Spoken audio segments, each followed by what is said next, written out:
It certainly is. Let's go straight in, guys, and get to understand this message today. Um, Murder and adultery. Yes, not things to cheer about, I'm afraid. Uh, but things that Jesus will tell us are not as straightforward as they appear to be. Uh, there are. This is going to get weird because we're going to say that they're wrong, and we're going to say that thinking about them is wrong, and that both is true. However, what it's going to tell us, even more so, is Jesus's fulfillment of the law. To cover the fulfillment of the law with his blood so that we can be redeemed, so that we could be covered in righteousness, who could not fulfill the perfect letter of the law. So, we're looking at these, I think there's probably about 3 sermons here where we're going to stick with this theme of specific laws that we're looking at, but the theme really is to look at this righteousness still. We're going to keep looking into that because the law is good. The law tells us how wrong we are, how sinful we are, and then God's righteousness through Jesus Christ brings us to restoration, brings us back and restores us. So we're going to look at righteousness, but in the context of these different particular laws that Jesus was looking at. And so it's his fulfillment of the law, his righteousness, and it means we're free from meeting the law of the old covenant, but only able to live in righteousness under the law of grace that is only possible through Jesus Christ. Jesus shows the true meaning of the law by speaking against the false and superficial interpretations of Moses by the Pharisees and the scribes. So what's happened is they've taken the law and they've made it to fit their life and to look like they're doing really well. Jesus says, you're wrong. The way you've taken that and interpreted it is wrong. I'm going to tell you the right way to do that. And so 2 errors that were made by the scribes and the Pharisees in regard to the law was that they both restricted God's commands and extended the commands of God past his intention as well. Never quite landing in the right place is the point. The scribes and the Pharisees never could land in the right place. And that was to say that if God says it's wrong, it's not only wrong to do the act, it's wrong to have a heart harboring these acts too. So we're going to, over these probably next 3 sermons, including this one, they're going to highlight to us that salvation must be by grace through faith. Cannot be earned by being good or perfect, as that is impossible. So Jesus uses 5 specific examples in order to explain just what imperfect, sinful people we are, only to then show that when we accept our sinful state and so repent, we're met with salvation and redemption through Jesus Christ. And so this week we look at murder and adultery. I've decided to change the format, the structure of how I prepare my sermon. And I think it's quite useful, not only for me, although a challenge in preparing this week, because I've changed the structure quite a lot. 3 things we're always going to do from now on until maybe I think it's not working. But what the verses say is point 1, then why the verses say what they say, and then how the verses apply. This is effectively what we do here. The model that we preach on is exegesis, which is that we look at the word and we interpret what it says. Okay. Now, there's no problem with that. The problem in applying it is that maybe that's not very obvious. So maybe there's people that need to learn how to do that as well. And they want to learn, how do you look at the verses of the Bible? How do you study the Bible? And so I want to make it a bit more obvious the structure of how you study the word. We first look at what the verses say, which is a part of exegesis. And then why the verses say that is an inductive method, which is we look at the verses and we go, based on the verses, what does it mean? Not start with my meaning and then apply them to the verses, but take the verses and say, what is it really saying? And then end, as we normally should, by saying, how do the verses apply? How does the meaning and the verses apply to our lives? So that's pretty much the format we're going to follow. And what you might find is through the 3 of these stages, they'll intermix somewhat. There'll be a little bit of explaining when I probably shouldn't explain, and a little bit of explaining when I should have done some exegesis and all this sort of stuff. But anyway, the point is that if we can break it up a little bit more, hopefully it's a bit easier to understand as we go through the sermon. So what do the verses say? And all I'm going to do really is just kind of unpack just some of the verses a little bit, just to say what's being said in a more accessible way for us, and then go to meaning. So our first verse is verse 21. It says, "You've heard that it was said to people long ago." Now this is an interesting verse because in all of the 5 examples of the law, a slight variance in the length of this statement here, but they all start with, "You have heard it said." You have heard it said. What does that mean? What does that mean? This was because people would hear these statements. The scribes, the Pharisees would tell people what the statements meant. They would tell people what the law meant. What the law said, rather. And so the only way people would know it is through hearing it.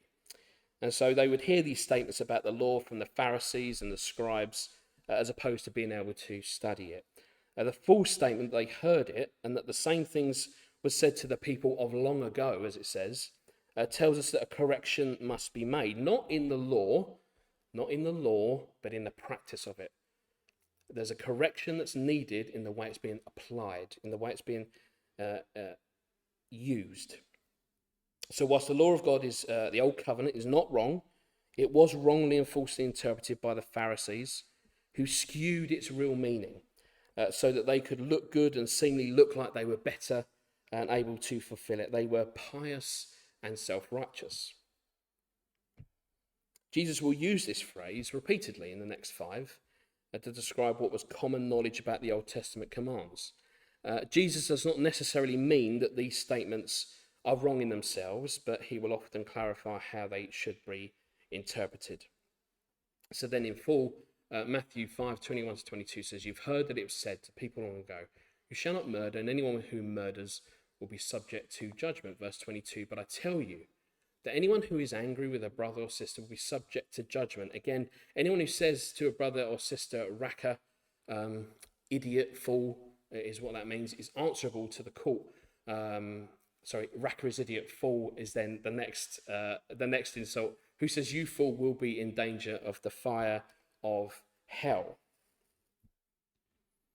Here we have Jesus explaining the connection between the sins of action and the sins of attitude.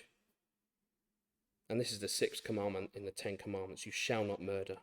The judgment for murderers was also clear, as prescribed death to people. It says, "Do not accept," in Numbers 35:31, "do not accept a ransom for the life of a murderer who deserves to die, let to be put to death."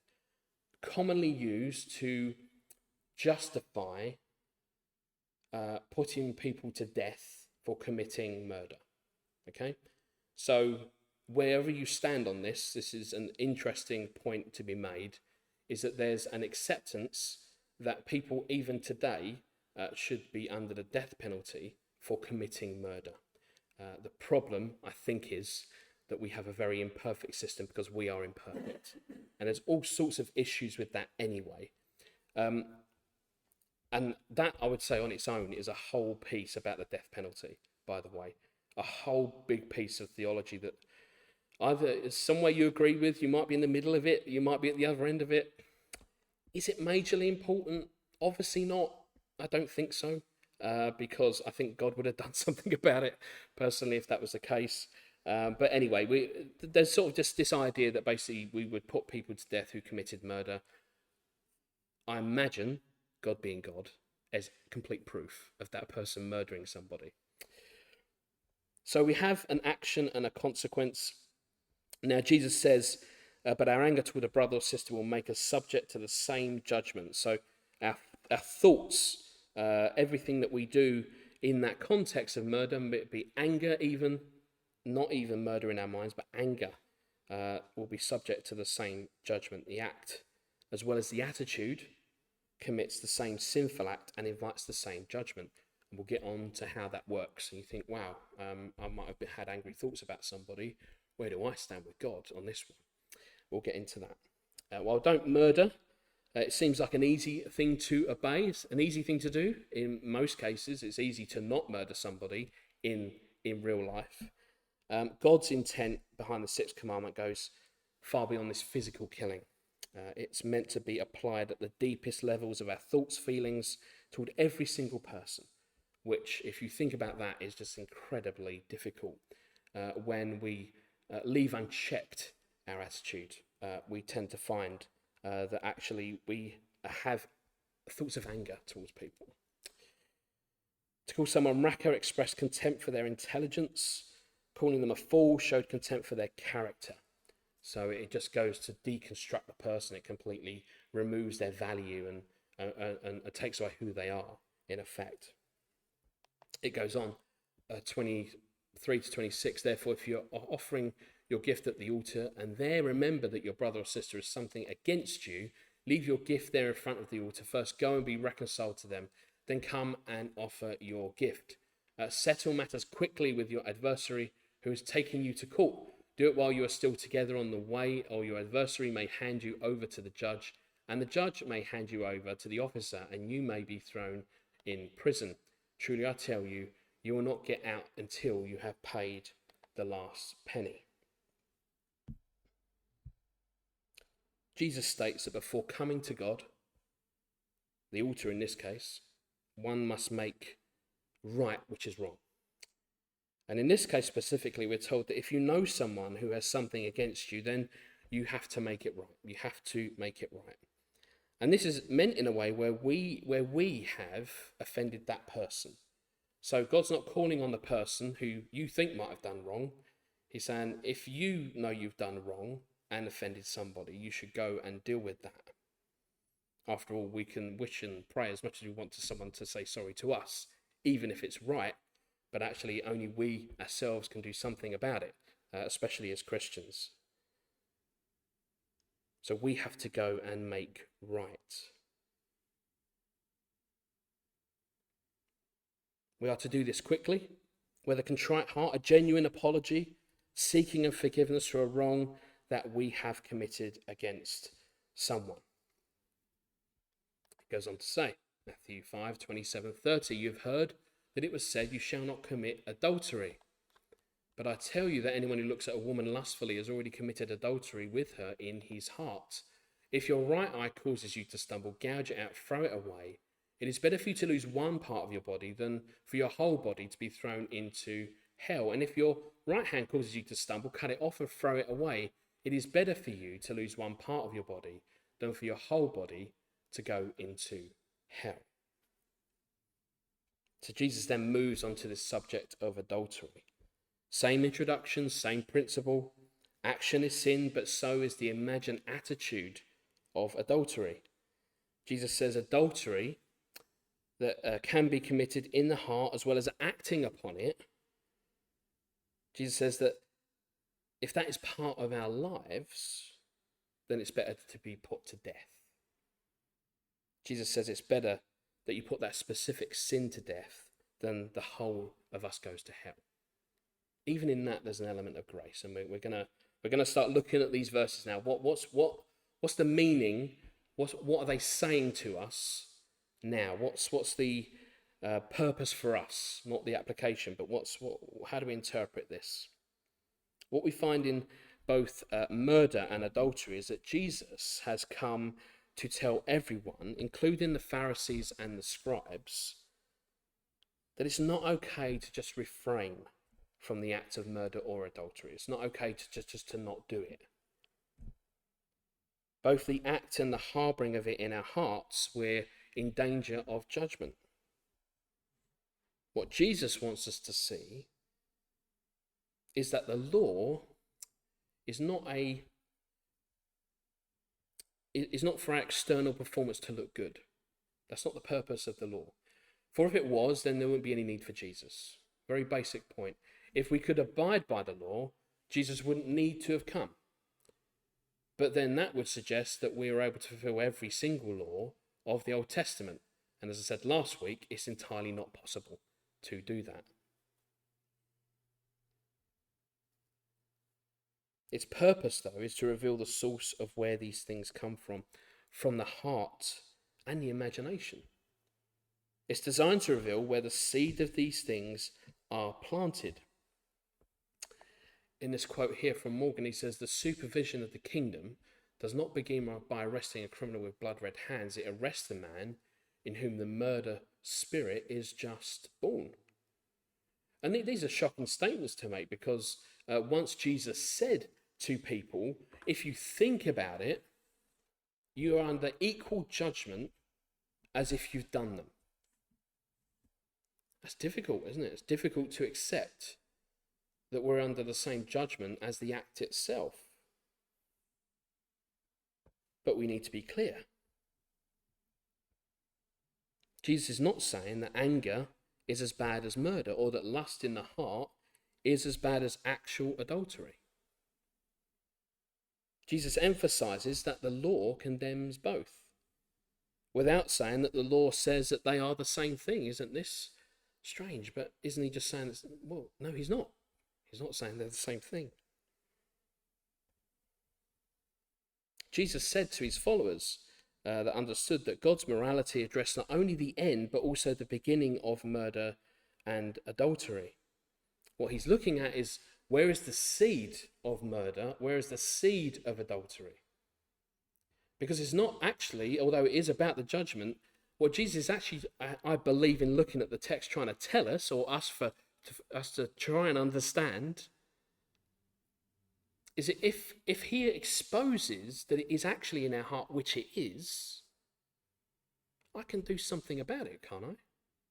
Actually, before the act happens, and Jesus says, if it's in your heart, you need to do something about it now, not wait until it happens. What Jesus has done is done this amazing favour for us, amazing gift, and said, what that will lead to, if you think that harbouring it is okay, but as long as you don't do the act is fine, is that you will do the act anyway. At some point, you will do some form of that act. Now, I'm not saying that one of you will murder somebody. I'm not saying that one of you will commit adultery. But if it's there, there's Jesus saying, well, hang on, look at the heart. Look, is there something there? Because by the time it happens, it's too late. Look into the heart. Is there a sense of revenge, of adultery? In regard to murder, it starts with something that broods. That's why Jesus talks about anger.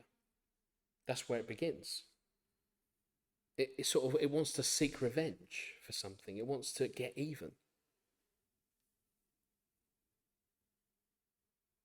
I have to say, in reading this, I've heard much about the murder in regards to the biblical definition, or what people say it is. Even more recently, it's been used as a political tool to fight causes such as abortion rights. Even some of the most well-read and most respected teachers and theologians say that there are exceptions to something being called murder. No matter how much on the spectrum, or the conservative spectrum you are with the Bible, and how much of a reformist you are, we will find a way to work our way around the rule.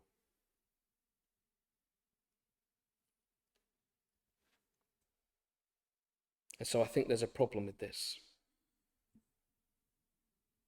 We are really good at justifying actions to ourselves, especially seemingly when it comes to war.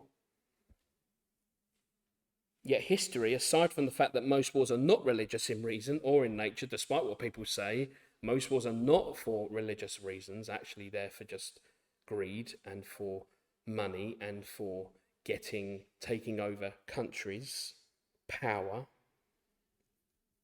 History shows us that we will go to such an extent to justify ourselves and our actions that we even make up words for it. What could be more obvious about why anyone goes to war against another than a harbouring of anger in the heart? It's an act of revenge. And we can think of wars even in more recent times where that's happened, where there's a sense of revenge. We must get you back for killing, for doing this.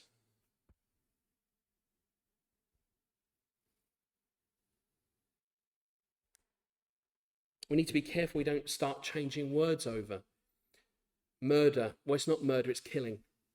And killing's okay. War apparently is killing, it's not murder.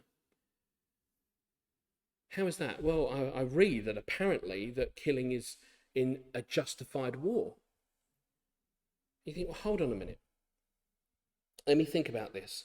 The people that are acting to go to war are broken, sinful people who are struggling to deal with their sin and so want power and so go to war.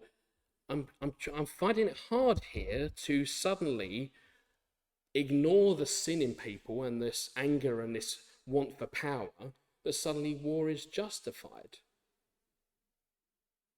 Either it's murder or it's not. Either it's anger or it's not. Either it's revenge or it's not. Am I saying that we shouldn't defend ourselves? Of course not. Of course not. But it is the principle that Jesus speaks into. And what it reveals is the state of our heart. What Jesus is speaking about is not trying to be perfect necessarily in thought life. He knows that's not possible. He knows that, by the way, just to give you some comfort. He knows you can't not think of these things. Last week, we talked about the fulfilling of the law. They're all connected. Jesus fulfilling the law means that he knows that I can't not think about it, that I can't not get angry. He knows I can get angry. He knows. He knows as we go through each of these laws, these 5 sections, these 5 verses, as it were, he knows that we're susceptible to these things. So actually he's pointing to a bigger thing, maybe salvation, maybe redemption, maybe Jesus saving us from the penalty of the law. When we hold on to our anger against another, we sin. And we give place to the devil. Ephesians 4:26-27. In your anger, do not sin. Do not let the sun go down while you are still angry. And do not give the devil a foothold. Here, this is one of those, well, hold on a minute. In your anger, do not sin. So I can be angry and not sin.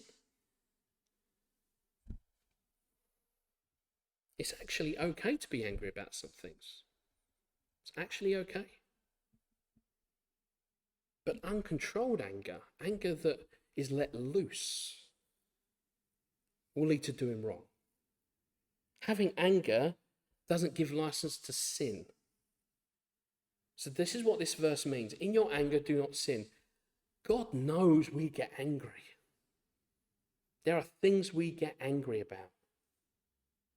Just don't let that unleash itself onto everybody. Don't let that go onto everyone and just completely, lay a path of destruction around people. Keep it in check.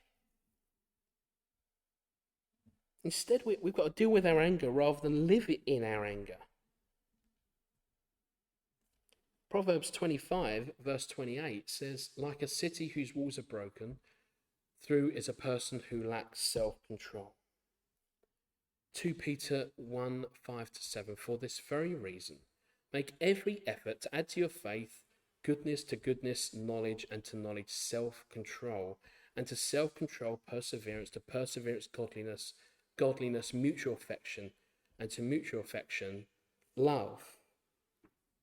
Proverbs 16, verse 32, better a patient person than a warrior, one with self-control than one who takes a city. Tough verses. It's okay to be angry at things. It's okay to feel like there's a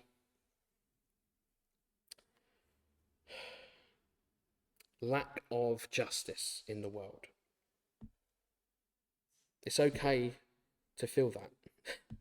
It's not okay to act it out.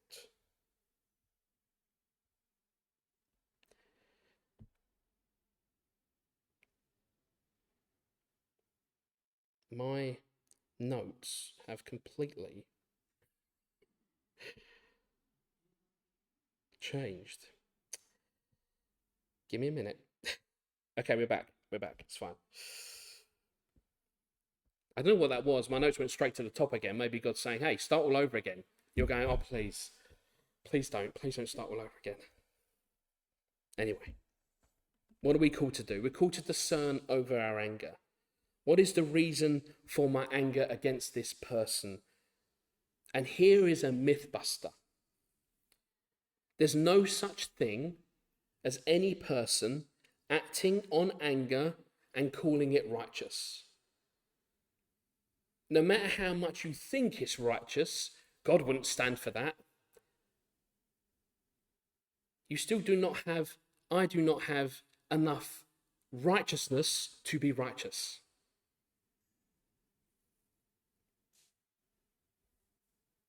James 1, verses 19 to 21 says, my dear brothers and sisters, take note of this. Everyone should be quick to listen, slow to speak, slow to become angry, because human anger does not produce the righteousness that God desires. Therefore, get rid of all moral filth and the evil that is so prevalent, and humbly accept the word planted in you, which can save you.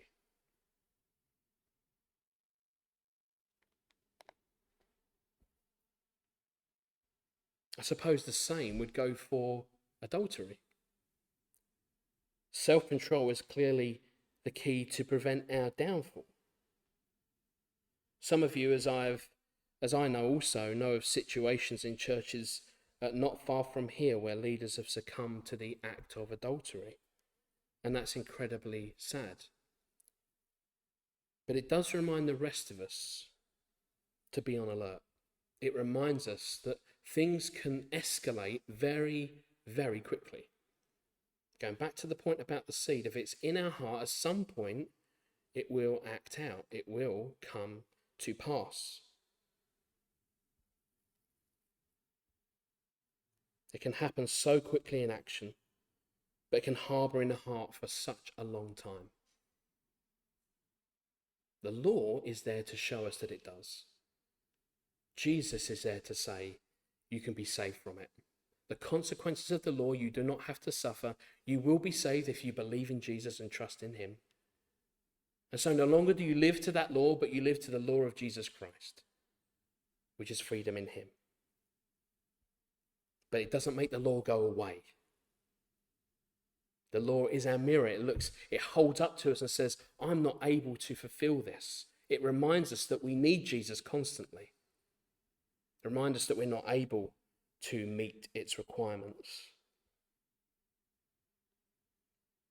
Jesus says the origin of this desire is found in the eyes. As Jesus states when he says, whoever looks at a woman lustfully has already committed adultery with her in his heart. We find that Job speaks of this too. Job 31 verse 1, I made a covenant with my eyes not to look lustfully at a young woman. Even earlier, even back then, see, they had a clue. The Pharisees had a clue. It was more than just the act. Even Job recognizes it's more than that. It's actually what that will do if you allow it to run away. If we allow what we see to run away with us in our head. The recognition of adultery in the heart is not saying, you have to keep conditioning this, it's not saying it's the same as the act of adultery itself. The point here is to recognize when adultery is in the heart and what it looks like before the act itself is committed. 2 Corinthians 10 verse 3 to 7 says, for though we live in the world, we do not wage war as the world does. The weapons we fight with are not the weapons of the world. On the contrary, they have divine power to demolish strongholds. We demolish arguments, every pretension that sets itself up against the knowledge of God. We take captive every thought to make it obedient to Christ, and we will be ready to punish every act of disobedience once your obedience is complete. You are judging by appearances. If anyone is confident that they belong to Christ, they should consider again that we belong to Christ just as much as they do. Adultery is a form of coveting. Again, we're stepping back now and we're saying, well, what's adultery? Well, it's part of coveting something. I want something I don't have. It's craving something. So it's not that it's wrong to not refrain from adultery, but it can't just be that. It can't just be not doing it. We need to recognize when it comes to our minds. Nothing wrong with it coming into our minds because we're sinful, broken people. What do we do with that thought, though? That's the question. This is what Jesus is laying down right in front of them. What do you do with that? It will come into your minds, but what are you going to do with it? Are you going to encourage it? Are you going to grow it? Are you going to keep adding to it? We have powerful imaginations as human beings, yet without this control, it can begin this wake of destruction that will ultimately play itself out. Matthew 15 verse 18 says, but the things that come out of a person's mouth come from the heart, and these defile them.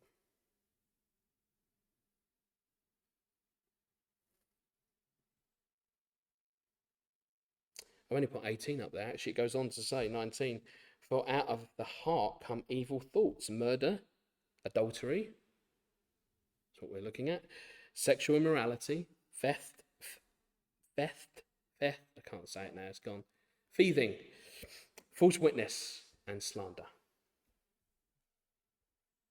We know what we think about, and we know what we allow our heart to rest on based on our choice.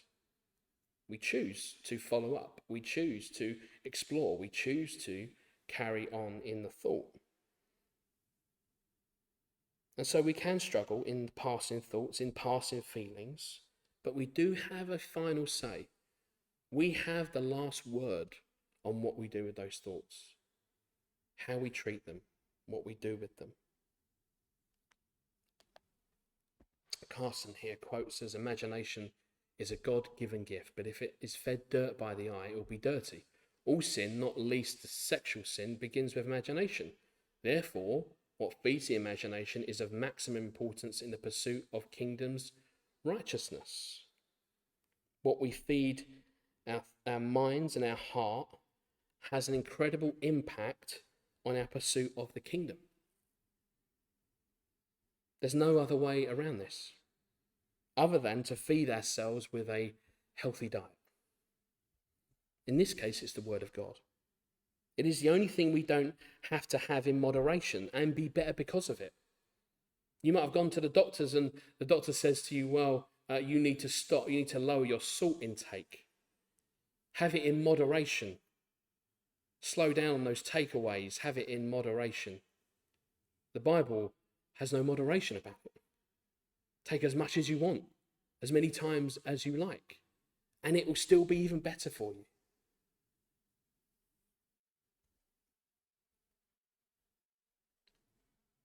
This is how we cut off that which might send our whole body to hell. Speak the word into it. Don't do as a certain early Christian did and literally cut things off.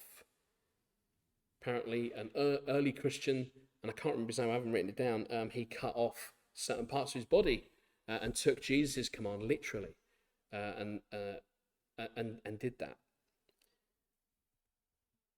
But you can cut off as many limbs as you like.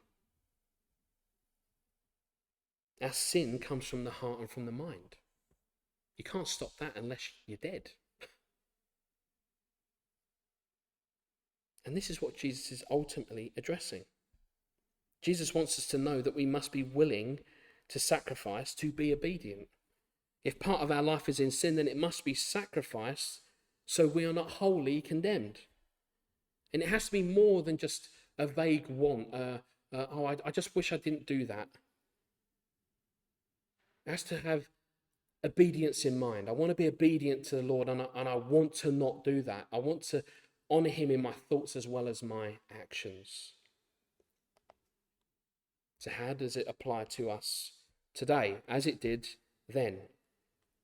The scribes and the Pharisees calculated that the law contained 248 commandments, 365 prohibitions.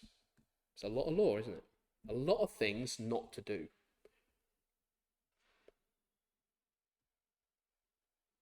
But they weren't so good at abiding by it. They weren't so good at being obedient to it. They tried to make the law and its demands less demanding.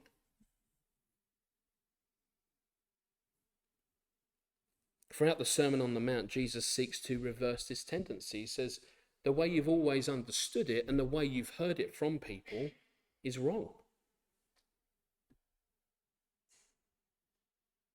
Jesus said that instead, the full implications of God's commandments must be accepted without imposing limits. Whereas the limit God had set to his permission must also be accepted and not arbitrarily increased. It's basically saying, don't go to one extreme or the other extreme. Accept the law for what it is. That is in spirit and truth. That is in spirit and person. In our actions and in our heart. In regards to anger, Jesus spoke about unrighteous anger, the anger of pride, vanity, hatred, malice, and revenge. We can't allow this feeling to remain. Can't allow it to grow. And we can't delay in putting it right, which is why Jesus was very urgent about what he stated. If we want to avoid committing murder in God's sight, we must take every possible positive step to live in peace, live with all people. The reason why Jesus said you have to do it fast tells us how serious the offence is. If murder is a horrible crime, malice, anger, insult are horrible too. And so is every deed, word, look, or thought by which we hurt or offend another human being. As for adultery, the teaching of Jesus here refers to unlawful sex outside of marriage, whether practiced by married or unmarried people. And similarly, Jesus' allusion is to all forms of immorality. So we step back even more, and what Jesus is trying to help us understand is that those sorts of things in our heart will lead to other acts of immorality. If we start to push away one law, justify ourselves under one law, why don't we just do it for all of them? Why don't we find a way to just justify our actions?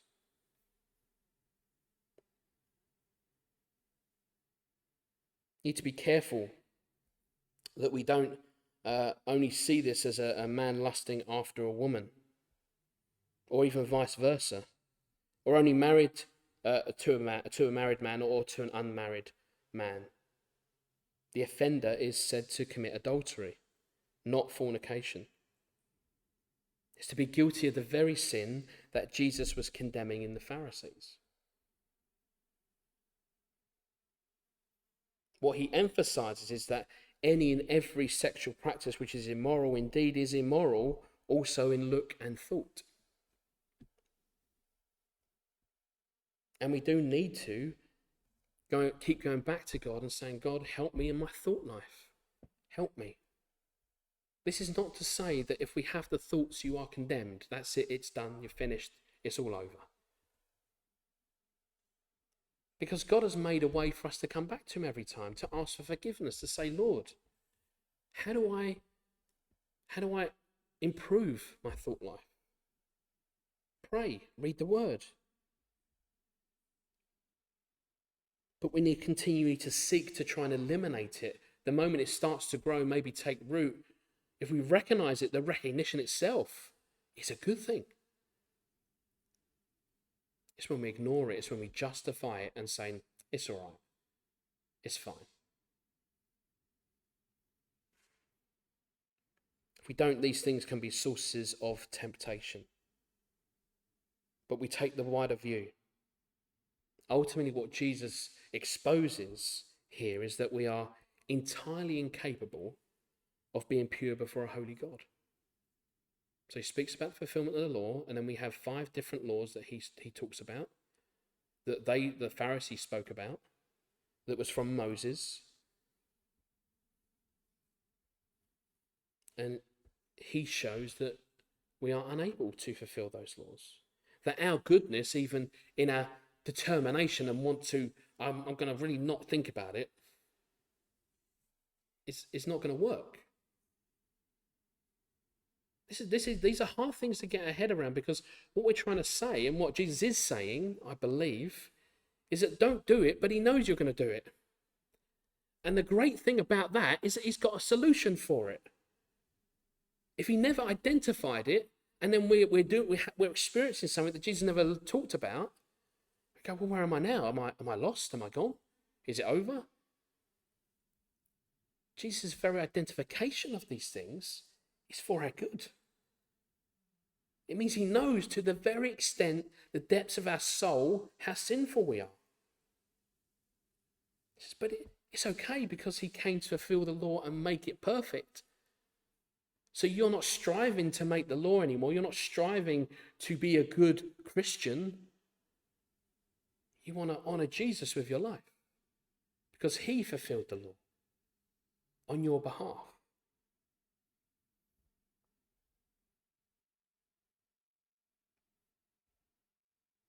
Our goodness is not sufficient to impress God and earn our salvation based on our own merit. The wider view here is that murder takes away life, and we put ourselves in the position of judge.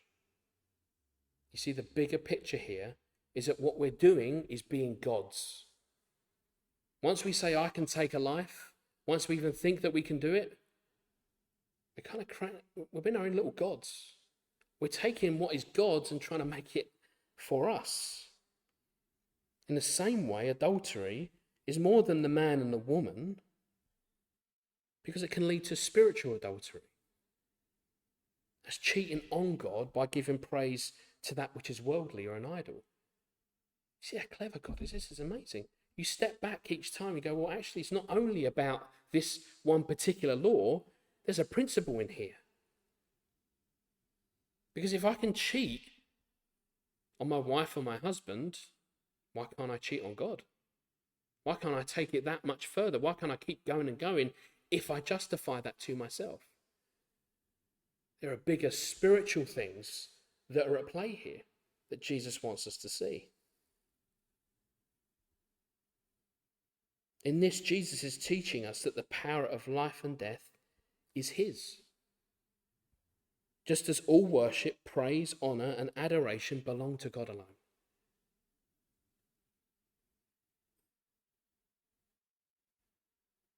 And so we have to, especially when we look at these verses, when we look at the law of the Old Testament, it must come back to Jesus.